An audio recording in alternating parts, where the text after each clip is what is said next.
the world's not as bad as our minds want to make it out to be in that moment. And there are people who genuinely want to help, even if they're people who you may not be the closest to. There are people willing to try to help you. And it's not a Lone Ranger. Dealing with tragedy is not a Lone Ranger thing. It is something that it takes a village to raise a child. Well, it takes a village to live. We have to depend on people. Community is vital. And in those moments, it shows how vital it is. It shows you who your true friends are. Well, and we had people coming out of the woodwork that either you didn't even know, but who knew your mom and your family, or a family that you hadn't seen, No or joke. friends and all this stuff. People come out of the woodwork when there's trauma and loss and tragedy because people genuinely want to help you. We make bad decisions. We mess up. We say stupid things. We hurt people, whether intentionally or unintentionally. But when it comes down to it, that's what community is all about, is coming together in the face of loss and in the face of tragedy. And people want to be there, even if they can't physically offer anything. Yeah. People want to help you and play a part, even if it's just them telling you that, and that's all they tell you.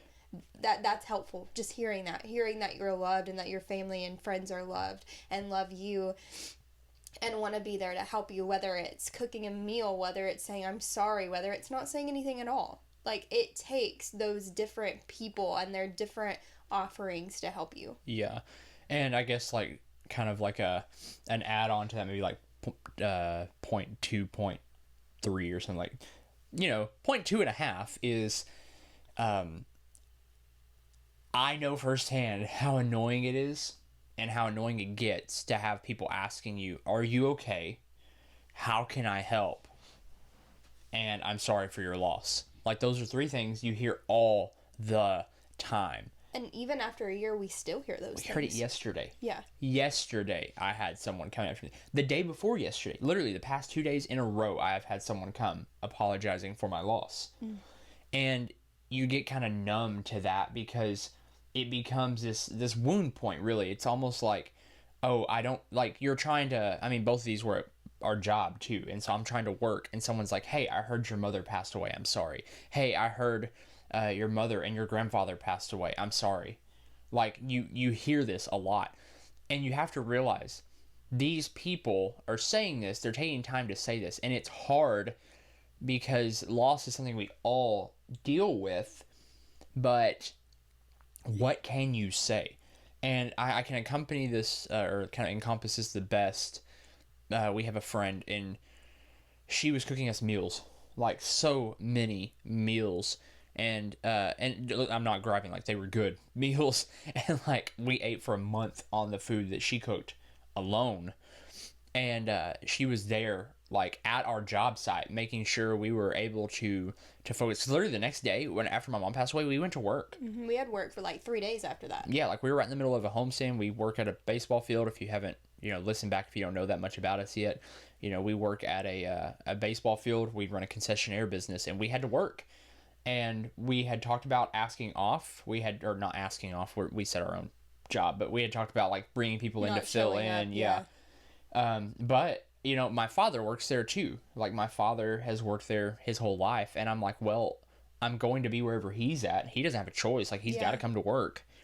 And I don't want to just be sitting at the house. Like, you wanted to be around people. We wanted to be around our friends and family. And at that point, work was the best place to do that. Even if we weren't physically doing work, just being there, watching the game, enjoying each other's company, or even whenever we sat in the kitchen on buckets and ate lasagna with friends. Like, that was one of the more memorable moments. And no, it wasn't, quote, fun. Nobody wanted to be there, but people wanted to be there. It was fun to just be able to just sit and talk in the kitchen and catch up, and friends you hadn't seen in a few months even coming down just for you and just for that.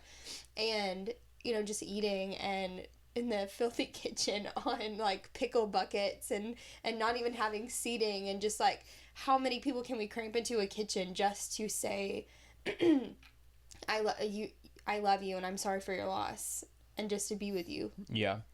And, just there's people all around that want to do that.